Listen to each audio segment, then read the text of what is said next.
Hello, welcome to part 6 of my Unstoppable Mind mini-series.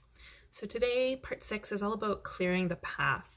So you want to make sure that there's nothing else standing in your way once you've identified what those limiting beliefs are, done some work to transform them.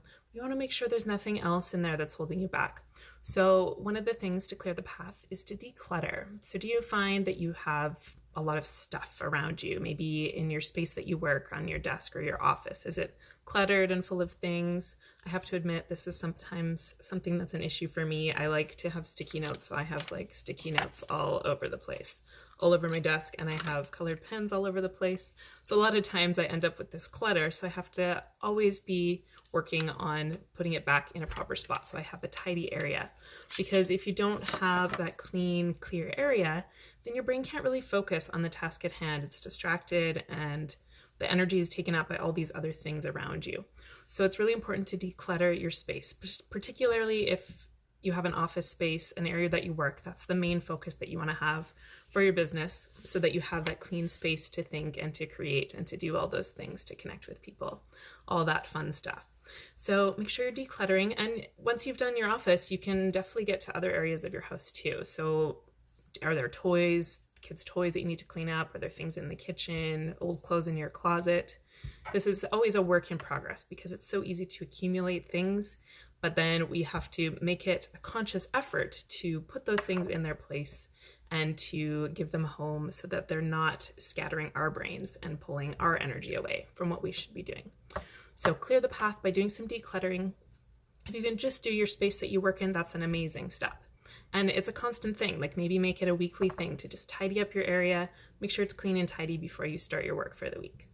And then the other thing you want to do to clear the path is to practice forgiveness. See if there's anything that's still making you feel hurt and you're holding a grudge towards somebody, you're feeling that pain that's just kind of weighing you down.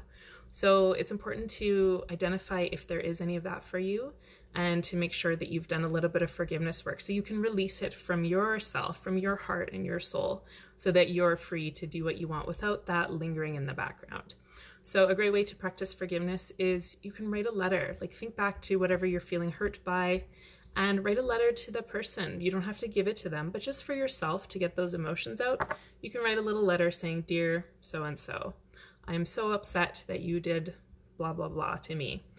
This is how I feel." You can let all your feelings out, just freely write whatever it is you want to say, things that have been holding on, that you've been holding on to for so long. You can just let it all out, release it, write it in a letter. You can even burn the letter if you want, to just really symbolize the release and that being let go from your body. So write that letter of forgiveness to any or all of the people or the things that have hurt you in your past that you're still holding on to. And another great thing you can do is something called the Ho'oponopono prayer. So it's a Hawaiian practice that is used to practice forgiveness, not only for forgiving others, but maybe forgiving yourself. Maybe you have some things about yourself that you need to forgive, things that you're upset that you have done, ways that you've acted, or things you've said. So sometimes it's important to forgive yourself as well, forgiving others. So the Ho'oponopono prayer is very simple. It's just 4 little statements. And these statements can go in any order. You can switch it up, you can change it, make it how you want it. So the words are, "Thank you, I'm sorry, please forgive me, I love you." So you're saying those and then just kind of repeat them over and over, really feel it, change up the order if you want, and just keep saying that out loud or to yourself. "I'm sorry, please forgive me, thank you, I love you." And really start to feel that. And it has this amazing healing effect on not only you, but other people as well. Even if they're not receiving that directly, you might notice some shifts in those people as well.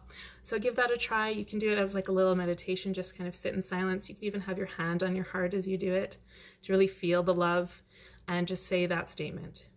"I'm sorry, I love you, thank you, please forgive me."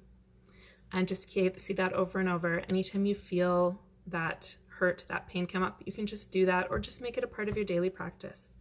So I hope those tips were helpful for you, clearing the path by decluttering and practicing some forgiveness. So stay tuned to, not tomorrow, next week, next Tuesday, I'll be back for another step to help you have the unstoppable mind so you can succeed in your life and your business.